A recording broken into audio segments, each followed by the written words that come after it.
Hello everyone. तब आज बात करने वाले हैं खेसारी लाल यादव जी का एक बहुत ही बेहतरीन अहिरान स्पेशल बोलबम सॉन्ग के बारे में, जो कि फुल वीडियो सॉन्ग में रिलीज हो चुका है।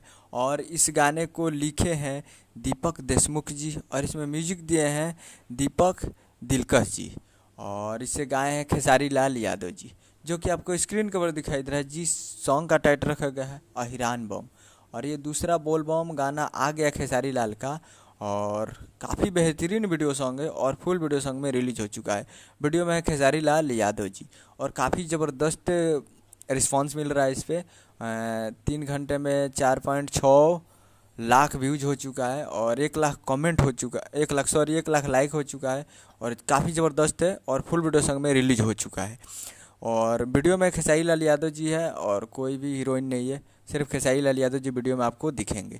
तो फुल वीडियो सॉन्ग आ चुका है, तब लोग अभी तक नहीं देखे हैं तब लोग जाइए और जाकर बदनाम इंटरटेनमेंट भोजपुरी यूट्यूब चैनल पे फुल वीडियो सॉन्ग को जाकर देख सकते हैं। उम्मीद कर रहा हूँ कि वीडियो अच्छा लगा तो चैनल को सब्सक्राइब बेल आइकन प्रेस करिए, कैसे खेसारी लाल यादव जी के लेटेस्ट मिल लाते रहे। वीडियो को एक लाइक कीजिए, मिलते हैं अगले वीडियो में, तब तक के लिए जय हिंद जय भोजपुरी।